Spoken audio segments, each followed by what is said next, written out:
আমরা আল্লাহকে পাবো কিভাবে, এটা বড় প্রশ্ন না? যে আল্লাহর কাছ থেকে, যে জান্নাত থেকে আমরা পৃথিবীতে চলে আসলাম, সেই জান্নাতে যেতে হলে তো আমাকে আল্লাহকে পেতে হবে। আল্লাহকে পেতে হলে আমার কি কি করণীয়, খুব শর্ট করে আমি কয়েকটা পয়েন্টস আপনাদেরকে শেয়ার করছি। 1 নাম্বার, আল্লাহকে পেতে হলে অবশ্যই তার নবী মুহাম্মদ সাল্লাল্লাহু আলাইহি ওয়াসাল্লামকে অনুসরণ করতে হবে। এছাড়া আল্লাহকে পাওয়ার দ্বিতীয় কোনো পথ নেই। আল্লাহকে পেতে হলে অবশ্যই তার নবী মুহাম্মদ সাল্লাল্লাহু আলাইহি ওয়াসাল্লামের আদর্শগুলো জীবনের প্রতিটা ক্ষেত্রে বাস্তবায়ন করতে হবে। চলাফেরা, ওঠা বসা, খাওয়া দাওয়া, ইস্তেঞ্জা করা, মুআমালাত, ব্যবসা বাণিজ্য, অর্থনীতি, সমাজ, রাষ্ট্র, সব ক্ষেত্রে আপনাকে মুহাম্মদ সাল্লাল্লাহু আলাইহি ওয়াসাল্লামের তরিকা, আদর্শটাকে ফলো করতে হবে। তাহলে আপনি আল্লাহকে পাবেন ইনশাআল্লাহ। যে ব্যক্তি আল্লাহকে পেয়েছে সে দুনিয়াও পেয়েছে, আখিরাতও পেয়েছে। যে আল্লাহকে পায় নাই, দুনিয়াও বরবাদ, আখিরাতও বরবাদ। 1 নাম্বার তাহলে কি কাজ? আল্লাহ পাকের সর্বশেষ নবী মুহাম্মদ সাল্লাল্লাহু আলাইহি ওয়াসাল্লামকে অনুসরণ করা, তার আদর্শ মেনে চলা। 1 নাম্বার। 2 নাম্বার হচ্ছে 5 ওয়াক্ত নামাজ। আল্লাহকে পেতে হলে নামাজ লাগবে। নামাজ নাই, আল্লাহ নাই। ওয়াস্তাঈনু বিস-সাবরি ওয়াস-সালাহ। তোমরা সবর এবং সালাতের মধ্য দিয়ে আল্লাহর সাহায্য প্রার্থনা করো। আমরা এই জন্য নামাজে বলি ইয়াকা না'বুদু ওয়া ইয়াকা নাস্তাঈন। আমরা শুধু আপনারই ইবাদত করি এবং আপনার কাছেই সাহায্য প্রার্থনা করি। আল্লাহকে পেতে হলে নামাজের কোনো বিকল্প নাই। যে ব্যক্তি নামাজ পড়ে না, আল্লাহর সাথে তার কোনো সম্পর্ক নেই, নো কানেকশন। আপনি যে কোনো কিছু চাচ্ছেন, সেজদায় পড়ে আল্লাহর সামনে আত্মসমর্পণ করেই চাইতে হবে। ওয়াসজুদ ওয়াক্তারিব, আল্লাহ পাক কি বলেছেন? সেজদা করো, নিকটবর্তী হও। তো ব্যাখ্যা অনেক করা যায়। নামাজ না পড়লে কিন্তু মানুষ কুফরিতে লিপ্ত হয়। যে ব্যক্তি মান তারাকা সালাতা মুতাআম্মিদান ফাকাদ কাফারা, যে ব্যক্তি সালাতকে অস্বীকার করে, ফরজ নামাজকে অস্বীকার করে, সে ব্যক্তি কিন্তু কুফরিতে চলে যায়। ঠিক আছে? তারপরে বাইনা রাজুলি ওয়া বাইনা শিরকি ওয়াল কুফরি তারকুস সালাহ, একজন মুমিন বান্দা এবং অমুসলিমদের মধ্যে পার্থক্যই নামাজ। নামাজের বিষয়ে অনেক কথা আমি আগেও বলেছি, আপনারা শুনেছেন, অন্য আলেমদের কাছেও শুনেছেন। এক বাক্যে নামাজ না পড়লে ইসলামের রশিটা কেটে যাবে। মুআয বিন জাবালকে নবী সাল্লাল্লাহু আলাইহি ওয়াসাল্লাম বলেছেন যে যদি মান তারাকা সালাতা মুতাআম্মিদান, কেউ যদি সালাতকে ইচ্ছা করে ছেড়ে দেয়, ফাকাদ বারিআত মিন জিম্মাতিল্লাহ, সে ব্যক্তি আল্লাহর জিম্মেদারি থেকে মুক্ত হয়ে যাবে। তার উপর আল্লাহর কোনো জিম্মাদারি নাই, আল্লাহর নিরাপত্তা, জিম্মাদারি থেকে সে মুক্ত। তো 5 ওয়াক্ত নামাজ আল্লাহ পাক আমাদের সবাইকে জামাতের সাথে পড়ার তৌফিক দান করুন। এর পাশাপাশি নফল নামাজ বাড়িয়ে দেওয়ার তৌফিক দান করুন। এবং স্পেশালি তাহাজ্জুদের নামাজ যদি পারেন, 2 রাকাত হলেও নিয়মিত তাহাজ্জুদের নামাজ পড়ার তৌফিক আল্লাহ পাক আমাদেরকে দান করুন। আর নামাজের বাহ্যিকতা নিয়ে এত বেশি ঝগড়ায় যাবেন না। এখন আমরা যত ঝগড়া নামাজের বাহ্যিকতা নিয়ে, হাত বাঁধা, রফুল ইয়াদাইন, আমিন আর পায়ে পা, এগুলো নিয়ে ঝগড়া শেষ আছে? নাই। ইসলামের বিরোধী শক্তিরা হাত ভেঙে ফেলার পায়তারা করে ফেলেছে অলরেডি। হাতই না থাকলে আপনি বাঁধবেন কোথায়? মনে করেন আপনার হাতই নাই, বাঁধবেন কি উপরে না নিচে? এই হাত তো ভেঙে ফেলার পায়তারা করা হয়েছে। এখন আপনি পড়ে আছেন বাঁধার কোন জায়গায় বাঁধবেন সেটা নিয়ে, অথচ পুরো বৈশ্বিক চক্রান্ত মুসলিমদের বিরুদ্ধে হাতটাই ভেঙে ফেলে দিবে। তুই বাঁধবি কোথায় হাত? তারপর দেখবো। এটা আমরা বুঝতে পারি না। এটা বোঝার জন্য যে জ্ঞান, ইলম, নূর দরকার, তা তো নাই আমাদের মধ্যে। এই জন্য আপোষের ঝগড়া নিয়ে পড়ে আছে। যে ছোটোখাটো যে ইখতিলাফি মাসআলাগুলো চলে আসছে দীর্ঘদিন থেকে, এগুলোর কোনো সমাধানে আসতে পারবে না কিন্তু কেউ। পক্ষে বিপক্ষে কথা চলতেই থাকবে কিয়ামত পর্যন্ত, ওইগুলো নিয়ে আমরা ব্যস্ত আছি। তো আমি রিকোয়েস্ট করবো নামাজের আধ্যাত্মিকত্বের দিকে ফোকাস করুন।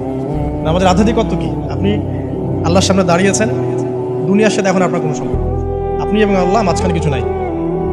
নামাজে যা পড়ছেন, সূরা ফাতিহা, অন্যান্য সূরা, রুকু, তাসবিহ, সিজদা, তাশাহুদ, দুরু, অর্থ বোঝার চেষ্টা করেন এবং অর্থের দিকে ফোকাস করেন, আল্লাহকে পাবেন ইনশাআল্লাহ। সিজদায়, রুকুতে যখন যাচ্ছেন, আপনি চিন্তা করেন যে আপনি মহাবিশ্বের মহা শক্তিধর আল্লাহ রাব্বুল আলামিনের সামনে মাথা নত করেছেন। আপনি চিন্তা করেন যে আল্লাহ আপনাকে দেখছেন। এখন যখনই মানুষ নামাজে দাঁড়ায়, আল্লাহ পাক তার দিকে দৃষ্টি নিবদ্ধ করেন, এবং যখন মানুষ এদিক ওদিক তাকানো শুরু করে নামাজে, আল্লাহ পাক মুখ ঘুরিয়ে নেন।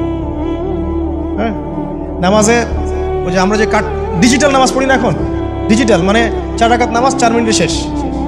এক রুকু করলে সেজদা পাওয়া যায় না, সেজদার তাসবিহ পড়লে আবার এদিকে দেখা যায় যে দ্বিতীয় সেজদায় চলে গেছে অলরেডি ওঠার আগে। অনেক ক্ষেত্রে ইমাম সাহেবরাও খুব দ্রুত নামাজ পড়ান, অনেক দ্রুত পড়ান। এত দ্রুত নামাজ পড়াবেন কেন? নামাজ জামাতে পড়লে সংক্ষিপ্ত করতে বলা হয়েছে, কিন্তু এত দ্রুত তো করতে বলা হয়নি। এখনও দেখবেন মক্কা মদিনায় গিয়ে নামাজ দেখবেন, মাশাআল্লাহ, নামাজটা তাদের মাশাআল্লাহ, এটার প্রশংসা না করলে হকাদা হবে। নামাজটা অসাধারণ, ধীর স্থিরভাবে। ফজরের নামাজ 20 মিনিট, 15 মিনিট, 20 মিনিট পড়াচ্ছে নামাজ, রিল্যাক্স। নামাজে দাঁড়ালে চমৎকার তেলাওয়াত হচ্ছে, আপনি ভুলে যাচ্ছেন নিজেকে। তেলাওয়াত হবে চমৎকার, এবং সবচেয়ে ভালো যিনি তেলাওয়াত করতে পারেন তাকে নামাজে দিতে হবে। রিল্যাক্সে নামাজ পড়বে।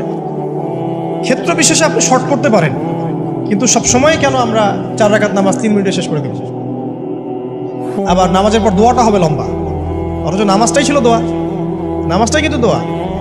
এখন সেজদায় আমরা যদি কান্নাকাটি করতে না শিখি, আল্লাহর সামনে আমি মাথা নত করেছি, এখানে নিজের মনের যত আবেগ আকুতি দোয়া এগুলো আল্লাহর সামনে ঢেলে না দিতে পারি, এই দোয়া কালাম না শিখি, তাহলে তো নামাজের আধ্যাত্মিকতা অর্জন হলো না। সাহাবীরা কেমন করে নামাজ পড়তেন যে নামাজ পড়ার পরেও তাদের গা থেকে তীর বের করা যায়? কিভাবে তারা নামাজ পড়তেন? তাহলে নবী সাল্লাল্লাহু আলাইহি ওয়াসাল্লাম কিভাবে নামাজ পড়তেন যে নামাজ পড়ার ফলে তার পা মোবারক ফুলে যাইত? এক রাকাতে তিনি 4 পারা কোরআন তেলাওয়াত করতে পারলেন কিভাবে? তো তাদের নামাজ আর আমাদের নামাজ, আল্লাহ রাব্বুল আলামিন তার রাসূলের মাধ্যমে একটা হাদিসে জানিয়েছেন যে এমনও অনেক নামাজি আছে, নাউযুবিল্লাহ, আল্লাহ পাক আমাদেরকে তাদের অন্তর্ভুক্ত না করুন, যে নামাজ পড়ার পরে আল্লাহ রাব্বুল আলামিন এই নামাজটাকে ওই নামাজের মুখের উপর নিক্ষেপ করে দেয়, তোমার নামাজের আমার কোনো দরকার নেই। আল্লাহ পাক আমাদেরকে হেফাজত করুন। ধীর স্থিরভাবে পড়েন, রিল্যাক্স, তার হওয়ার কিচ্ছু নাই। ওমা খালাকতুল জিন্না ওয়াল ইনসা ইল্লা লিয়াবুদুন, শুধুমাত্র আল্লাহর ইবাদত করার জন্যই তো পৃথিবীতে এসেছি। হোক না দোকানটা 5টা মিনিট পরে খুললে কি হবে? হ্যাঁ, জমিতে যান, জমিতে আধা ঘন্টা পরে গেলে কি হবে? যে আল্লাহ পাক আপনাকে বাঁচিয়ে রাখতে পারেন, সে আল্লাহ পাক আল্লাহর পথে সময় দিলে আপনাকে অফুরন্ত রিজিকও তো দিতে পারেন না? আপনি আল্লাহর হয়ে যান, বাকি সব আল্লাহ আপনার দায়িত্ব নিয়ে নেবেন ইনশাআল্লাহ।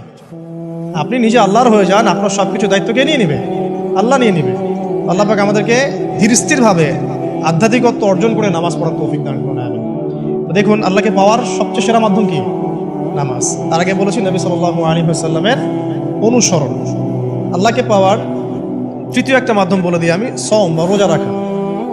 অল্প সময় ঘুরিয়ে নিচ্ছি, সওম বা রোজা রাখা। রোজা কেন আল্লাহকে পাওয়ার মাধ্যম জানেন? কারণ রোজা রাখা অবস্থায় আমরা কিন্তু গোপনে পানাহার করি না, করি? আমরা রোজা রেখেছি, গোপনে কিন্তু পানি খেতে পারি, কেউ দেখবে না। গোসল করছেন, আপনি পানি খেতে পারেন, কেউ দেখবে না। লুকিয়ে লুকিয়ে আপনি কিন্তু খাবার খেতে পারেন, কেউ দেখবে না, বাসায় কেউ নাই দেখা, কিন্তু আপনি খান না। আপনি সবর করেন, সহ্য করেন, একদম সূর্যাস্তের সময় গিয়ে আপনি ইফতার করেন। এই যে কাজটা আপনি কেন করেন? কারণ আপনি ফিল করেন যে আল্লাহ আপনাকে দেখছেন। কেউ আপনাকে দেখুক না দেখুক, আল্লাহ আপনাকে দেখছেন। এটাই হচ্ছে ইহসান, এটাই হচ্ছে আল্লাহ পাকের মারিফতকে উপলব্ধি করা। আল্লাহ রাসূল সাল্লাল্লাহু আলাইহি ওয়াসাল্লাম বলেছেন, ইহসান হচ্ছে আন তা'বুদাল্লাহা কাআন্নাকা তারা, তুমি এমন ভাবে আল্লাহর ইবাদত করবে যেন তুমি আল্লাহকে দেখছো। ওয়া ইল্লাম তাকুন তারাহু ফাইন্নাহু ইয়ারাক, তুমি আল্লাহকে দেখতে না পারলেও বিশ্বাস করবে আল্লাহ তোমাকে দেখছেন। এটা রোজা রাখলে উপলব্ধি হয় না যে আল্লাহ আমাকে দেখছেন? এটা হচ্ছে আল্লাহকে পাওয়ার মাধ্যম। এই জন্য রমাজানের রোজা অবশ্যই রাখবো ইনশাআল্লাহ। পাশাপাশি এই যে সোমবার, বৃহস্পতিবার বা এই যে মাসের 3 দিন আইয়ামে বীজের সওম আছে, 13, 14, 15, আরাফার সওম, আশুরার সওম বা নফল সওম, এগুলো রাখার অভ্যাস করলে আল্লাহকে পাওয়া যাবে ইনশাআল্লাহ। আল্লাহ পাক আমাদেরকে বেশি বেশি সওম রাখার তৌফিক দান করুন। এবং আমাকে, আপনাদের সবাইকে বিগত জীবনে আমরা যারা বিভিন্ন সময় সওম রাখি নাই বা রাখতে পারি নাই, বিভিন্ন সালাত পড়ি নাই, করতে পারি নাই, এগুলোকে হিসেব করে আদায় করার তৌফিক আল্লাহ পাক দান করুন। আমিন। 4 নম্বর একটা মাধ্যম বলে দিয়ে আল্লাহকে পাওয়ার, সেটা হলো তিলাওয়াতে কোরআন। কোরআন তেলাওয়াত যে যত বেশি করবে, অর্থ উপলব্ধি করে পড়বে, সে আল্লাহ পাককে চাক্ষুষ পাবে ইনশাআল্লাহ।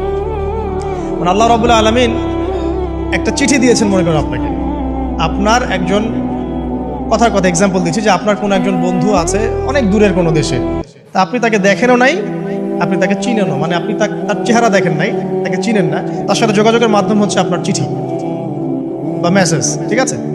এখন সে আপনাকে কিছু মেসেজ পাঠালো, এই মেসেজের মধ্যে সে কিছু ইনস্ট্রাকশন দিয়েছে যে এইগুলো করতে হবে, এগুলো করতে হবে, বা আপনার প্রতি ভালোবাসার ইজহার করছে। মানে এই মেসেজটা যদি আপনি পড়তে পারেন, তাহলে আপনি আপনার বন্ধুর সাথে একটা কানেকশন তৈরি করলেন না? বুঝতে পারছি না?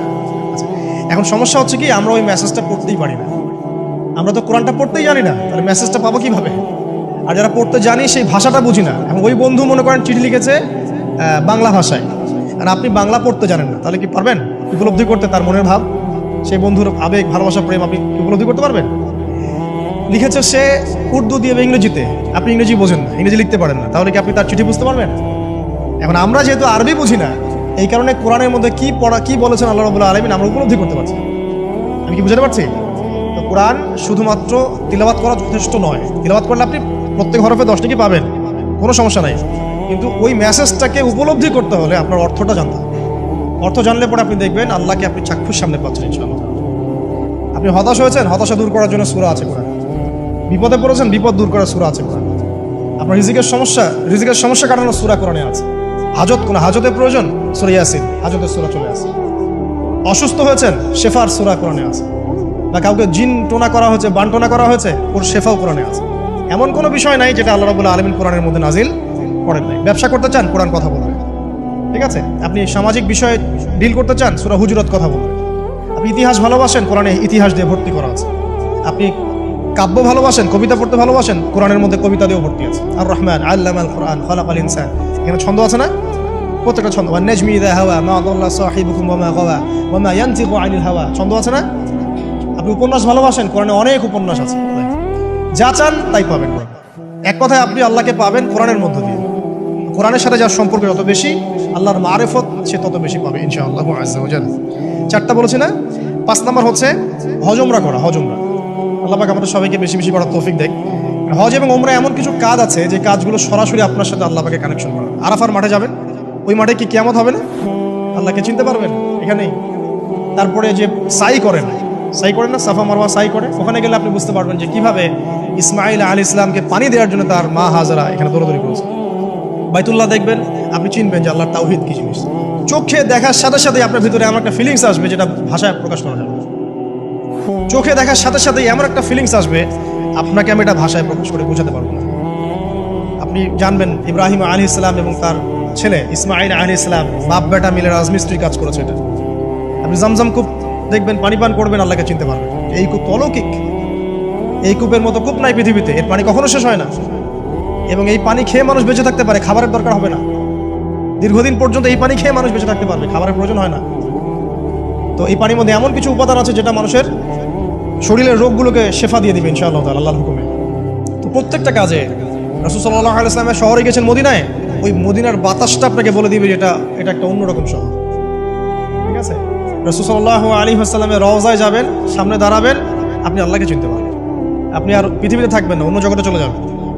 ওই যে বাকিউল গারকাত আছে, সাহাবীদের কবরস্থান জান্নাতুল বাকি, ওখানে ঢুকবেন, আপনার কাছে মনে হবে যে পৃথিবীটা আসলে কিছুই না।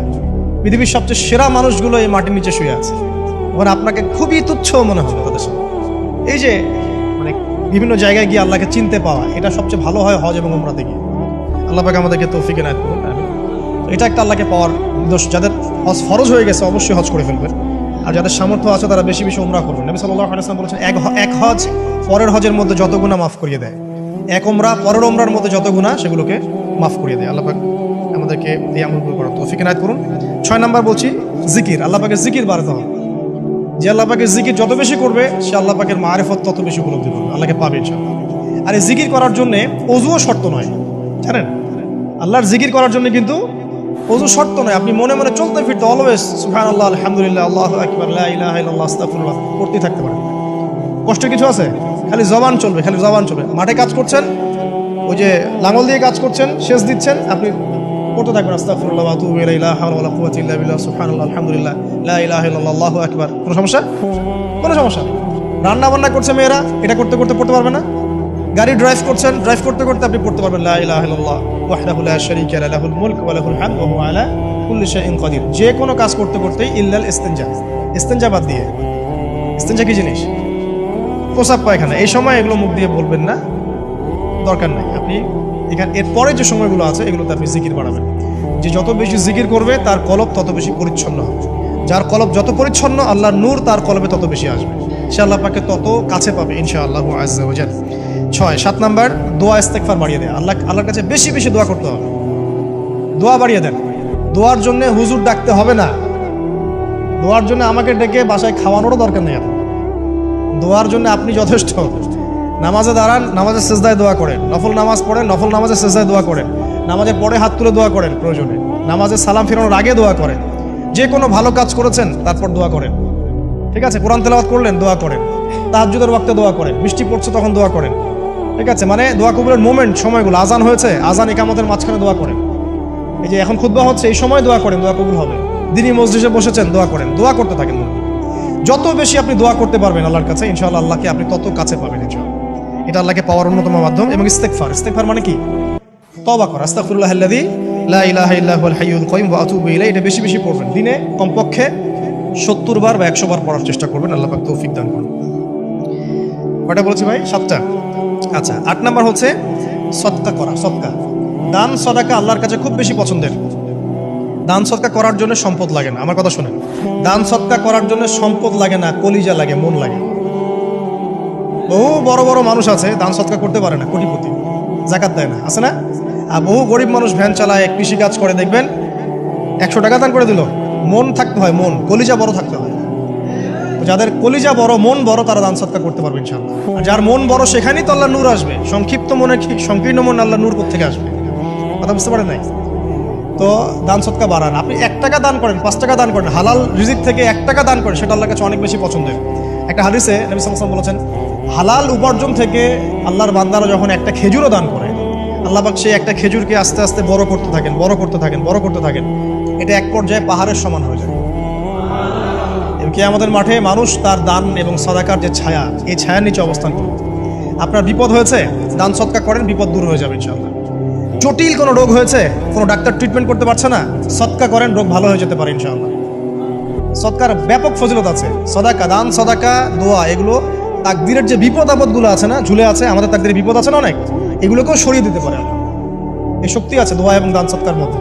আল্লাহ পাক আমাদেরকে বেশি বেশি সদাকা করার তৌফিক দান করুন, আমিন। আর সদাকা নফল না করতে পারলেও কমপক্ষে ফরজ জাকাতটুকু দিবেন, ফরজ জাকাতটুকু দিবেন, কারণ জাকাত, সদকা এবং ব্যবসা এগুলো হচ্ছে ইসলামিক অর্থনীতির মূল ভিত্তি। এর সাথে কৃষি কাজ। আর দুটো বলে শেষ করে দেই। 9 নম্বর হচ্ছে আমর বিল মারুফ এবং নাহি আনিল মুনকারের কাজ করা, মানে সৎ কাজের আদেশ করা, মানুষকে অসৎ কাজে নিষেধ করা। এই কাজটা যে যত বেশি করবে সে তত বড় ব্যবসায়ী। কারণ কি, আপনার দাওয়াতে, আপনার লেকচার শুনে, আপনার বই পড়ে, আপনার নসিহত শুনে যদি একটা মানুষও দিনের পথে ফিরে আসে, ওই একটা মানুষের সারা জীবনের যে নেক কাজ, এই সমস্ত নেক কাজের একটা অংশ আপনি পাবেন। আবার আপনি কাউকে অন্যায় থেকে বারণ করেছেন, আপনার দাওয়াত শুনে কেউ সিগারেট ছেড়ে দিয়েছে, মাদক ছেড়ে দিয়েছে, জেনা ছেড়ে দিয়েছে, পণ ছেড়ে দিয়েছে, বা হারাম সুদ ছেড়ে দিয়েছে, ওই মানুষটা এখন সারা জীবন যত ভালো কাজ করবে, এই পুরো ভালো কাজের একটা অংশ আপনি পাবেন ইনশাআল্লাহ। এর চেয়ে বড় কিন্তু কোনো ব্যবসা নাই। এই কাজটা করলে আল্লাহ পাকের রহমত নেমে আসে, আর এই কাজটা ছেড়ে দিলে আল্লাহ পাকের গজব নেমে আসবে। যখন মানুষ ন্যায়ের আদেশ এবং অন্যায় নিষেধ ছেড়ে দিবে, আল্লাহর গজব নেমে আসবে। আর মানুষ যত বেশি সৎ কাজে আদেশ করবে, অসৎ কাজে নিষেধ করবে, আল্লাহর রহমত তত কাছে আসবে ইনশাআল্লাহ। আল্লাহকে পাওয়া যাবে ইনশাআল্লাহ তাআলা। আল্লাহ পাক আমাদেরকে তৌফিক এনায়েত করুন। আর সর্বশেষ একটা বলে শেষ করে দিই, সেটা হলো যে আল্লাহর দিনকে, আল্লাহর দিনের খেদমত করা বা দিনের কল্যাণে নিজেকে নিয়োজিত রাখা। আল্লাহর দিনের খেদমত করা বা দিনের কল্যাণে নিজেকে নিয়োজিত করলে আল্লাহ পাককে পাওয়া যাবে ইনশাআল্লাহ। এই পৃথিবীতে আল্লাহ পাকের সবচেয়ে গুরুত্বপূর্ণ জিনিসটা কি? নিয়ামতটা কি? আল্লাহর দিন না? এই দিন ছাড়া কি পৃথিবীতে আর কিছু আছে? একটা হাদিসে আসছে যে পুরো পৃথিবীটাই তো অভিশপ্ত। পুরো পৃথিবীটা কি? অভিশপ্ত। শুধুমাত্র দিনের এলেম অর্জনের জায়গা ছাড়া, তালেবে এলেমদের জায়গা ছাড়া, দিনই মাহফিলগুলো ছাড়া, যেখানে নামাজ হয়, এই জায়গাগুলো ছাড়া বাকি সব অভিশপ্ত জায়গা। তো এখানে পৃথিবীতে সবচেয়ে গুরুত্বপূর্ণ এবং ইম্পর্টেন্ট, আল্লাহর কাছে প্রিয় জিনিসটা কি? আল্লাহর দিন। তো আল্লাহর সেই প্রিয় জিনিসটাকে যারা এগিয়ে নেওয়ার চেষ্টা করবে, সেই দিনের খেদমত করার চেষ্টা করবে, দিনের জন্য একটা মসজিদ করা, একটা মাদ্রাসা করা, হ্যাঁ, একটা কোনো ভালো কোনো প্রকল্প করার চেষ্টা করবে, আল্লাহ পাক কি তাদেরকে রক্ষণাবেক্ষণ করবেন না? আল্লাহ পাক তাদের অভিভাবক হবেন না? নিঃসন্দেহ হবেন ইনশাআল্লাহ। এবং ইনশাআল্লাহ তাআলা তারা পৃথিবীতেও সফল হবে, পরকালেও ইনশাআল্লাহ তাআলা সাফল্যের চাদর তাদেরকে আঁকড়ে ধরবে ইনশাআল্লাহ তাআলা। আল্লাহ রাব্বুল আলামিন আমরা সবাইকে এই দুনিয়াতে আল্লাহকে পাওয়ার তৌফিক দান করুন, এবং যে কাজগুলো করলে পরে আল্লাহকে পাওয়া যায় সেই কাজগুলো বেশি বেশি করে করার তৌফিক আল্লাহ পাক দান করুন, এবং পরকালে আল্লাহ রাব্বুল আলামিন আমাদের গুনাহগুলোকে মাফ করে আল্লাহর রহমতের চাদরে আমাদেরকে আবৃত করে নিন। আল্লাহুম্মা আমিন।